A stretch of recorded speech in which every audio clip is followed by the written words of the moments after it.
Hello friends, welcome back माय YouTube channel ज्याचे नाव आहे Chanakya classes. तर फ्रेंड्स, आपल्याला माहितच आहे आपण क्लास 10 चा चॅप्टर नंबर 1 सुरू केला आहे ज्याचे नाव आहे ग्रॅव्हिटेशन. या चॅप्टरचे आज आपण शेवटचे लेक्चर बघणार आहोत. तर आपण जर पहिले लेक्चर केले असेल तर या लेक्चरला बघा, कारण पहिले जर लेक्चर केले असेल तर हे लेक्चर आपल्याला समजणार आहे. तर चला मग या लेक्चर मध्ये आपण एक्सेप्ट वेलोसिटी हा टॉपिक कव्हर करणार आहोत. तर या टॉपिकला आपण कव्हर करायला सुरुवात करूया. तर चला मग द मिनिमम एक्सेप्ट वेलोसिटी म्हणजे काय, तर the minimum initial velocity needed by an object projected upward to overcome earth gravitational force and not fall back on earth is called एक्सेप्ट वेलोसिटी. आता एक्सेप्ट वेलोसिटी म्हणजे काय काय म्हणतात आहे, the minimum initial velocity needed by an object.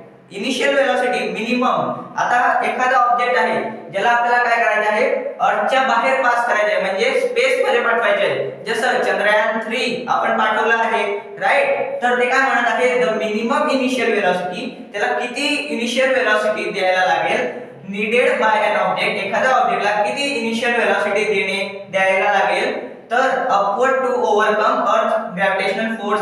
तर तो ग्रॅव्हिटेशनल फोर्सला सोडून अर्थच्या बाहेर निघून जाईल. एखादा ऑब्जेक्ट अर्थच्या ग्रॅव्हिटेशनल फोर्सला सोडून बाहेर निघून जाईल, तर त्याला इनिशियल वेलोसिटी किती द्यायला लागेल, आणि नॉट फॉल बॅक ऑन अर्थ, आणि तो कधीच परत अर्थवर पडणार नाही किंवा अर्थवर येणार नाही. तर याच वेलोसिटीला आपण एक्सेप्ट वेलोसिटी म्हणतो. जसं चंद्रयान 3 लॉन्चिंग करताना आपण बघितलं आहे किती जास्त फोर्सने त्याला वरती पाठवलं गेलं, म्हणजे अर्थच्या बाहेर एक्सकेप केलं गेलं, म्हणून त्या वेलोसिटीला आपण म्हणतो escape velocity, right. I hope तुम्हाला याची डेफिनेशन एकदम चांगल्या प्रमाणे समजली असेल. त्याला डिनोट करतात, एक्सकेप वेलोसिटीला डिनोट केलं जातं VESC, म्हणजे वेलोसिटी ऑफ एक्सकेप, राईट. याचे पण दोन केस आहेत, आणि किती फोर्स लावला एखाद्या ऑब्जेक्टला, किती फोर्स लावला तर तो अर्थच्या बाहेर निघून जाईल, याची व्हॅल्यू आपल्याला इकडे काढायची आहे.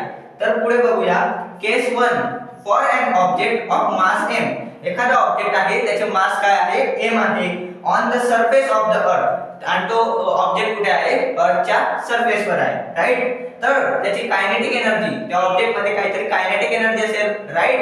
तर कायनेटिक एनर्जी असेल mv²/2, राईट. त्याचे एखाद्या ऑब्जेक्ट मध्ये कायनेटिक एनर्जी असेल तर त्याची कायनेटिक एनर्जी आहे mv²/2. त्याच्यामध्ये पोटेन्शियल एनर्जी असेल, स्टोअर एनर्जी असेल काहीतरी, तर ती आहे -gmm/r. कारण r कावर आहे तर h ची व्हॅल्यू काय आहे, 0 आहे, हाईट वर नाही. आपण मागच्या लेक्चर मध्ये बघितलं इकडे h+r होतं, पण आता ऑब्जेक्ट कुठे आहे, तर हा ऑन द अर्थ सरफेस, अर्थच्या सरफेसवर आहे, म्हणून हाईट नसल्यामुळे हा फक्त डिनॉमिनेटरला फक्त r, राईट. तर टोटल एनर्जी काय आहे त्या ऑब्जेक्ट मधली, तर E1, total energy E1, kinetic energy plus potential energy, kinetic energy plus potential energy, पण हा प्लस इकडून मायनस होईल कारण मायनस प्लस मायनस, राईट. हा इक्वेशन आपण 1 दिला आहे, एवढं तुम्हाला समजलं असेल. तर पुढे बघूया केस 2, राईट. केस 1 आपल्याला समजलं आहे कुठे आहे, on the surface of the earth. Case 2 आहे at infinite distance from the earth. Infinite distance, earth पासून इनफायनाइट डिस्टन्स वर एखादा ऑब्जेक्ट आहे, त्याचे आपल्याला इकडे बघायचे आहे. आपण मागच्या लेक्चर मध्ये बघितलं होतं, एखादा ऑब्जेक्ट जेव्हा इनफायनाइट डिस्टन्स वर आहे त्याची हाईट काय होईल, त्याची पोटेन्शियल एनर्जी काय होईल, 0 होईल, राईट. तर इकडे बघूया, त्याची कायनेटिक एनर्जी काय होईल, 0 होईल. एखादा ऑब्जेक्ट इनफायनाइट डिस्टन्स वर आहे अर्थ पासून, कायनेटिक एनर्जी 0 होऊन जाईल, पोटेन्शियल एनर्जी सुद्धा 0 होऊन जाईल, तर टोटल एनर्जी सुद्धा काय होईल, 0. तर टोटल एनर्जी E2 इज काय होऊन जाईल, 0 होऊन जाईल, राईट.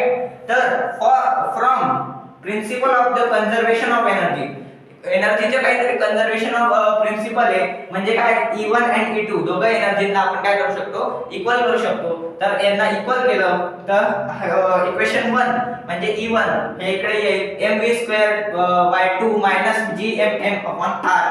तर इथून m कट होतील आणि आपल्याला = 0, E2 काय आहे, 0, हे आपल्याला इथून मिळेल. तर v²/2, राईट, =gm/r हे आपल्याला मिळेल. त्यानंतर हा 2 ला इथे पाठवायचे आहे, या 2 ला आपल्याला इथे पाठवायचे आहे, त्यामुळे इकडे फक्त v² उरेल. 2gm/r हा राईट. तर व्हीचा स्क्वेअर म्हणून इकडे स्क्वेअर रूट लागेल आणि इथे ग्रॅव्हिटेशनल एक्सेलरेशन येऊन जाईल राईट. इकडून हे कॅन्सल होऊन ग्रॅव्हिटेशनल एक्सेलरेशन येऊन जाईल आणि r जो आहे तो वरती येऊन जाईल. तर इकडे फॉर्म्युला आपला तयार होईल वेलोसिटीचा √2gr राईट. आय होप तुम्हाला एवढं समजलं असेल. आता आपल्याला अर्थ ग्रॅव्हिटेशनल एक्सेलरेशनची व्हॅल्यू माहित आहे आणि r ची व्हॅल्यू सुद्धा रेडियस ऑफ द अर्थ पण आपल्याला माहित आहे. इकडे आपण इक्विव्हॅलेंट करू v √2gr √2 into अर्थ ग्रॅव्हिटेशनल एक्सेलरेशन ची व्हॅल्यू 9.8 आणि रेडियस ऑफ द अर्थ ची व्हॅल्यू 6.4 into 10⁶. इकडे आपण इक्विव्हॅलेंट करू आणि इकडून आपल्याला ही व्हॅल्यू मिळेल, वेलोसिटी मिळेल आणि त्याला आपण वेलोसिटी एक्सेप्ट नाव देऊ आणि त्याला इक्विव्हॅलेंट करून मल्टिप्लिकेशन करून ही व्हॅल्यू येईल 11.2 into 10⁻³ metre per second dividing by 1000. कारण त्याला डिवाइड करू 1000 ने, कारण 1 kilometre is equal to 1000 metre हे आपल्याला माहित आहे आणि आपल्याला इकडे व्हॅल्यू मिळेल velocity except 11.2 kilometre per second. तर 11.2 एवढ्या वेलोसिटीने पर सेकंडला जर आपण एखाद्या ऑब्जेक्टला वेलोसिटी दिली किंवा एनर्जी दिली, वेलोसिटी दिली, तर तो ऑब्जेक्ट का होऊन जाईल, अर्थच्या बाहेर निघून जाईल राईट. जसं आपण चंद्रयान 3 चंद्रयान 2 बघितला आहे, तर त्याला जास्त प्रमाणात एनर्जी दिली जाते आणि त्यानंतर तो अर्थच्या बाहेर एस्केप होऊन जातो.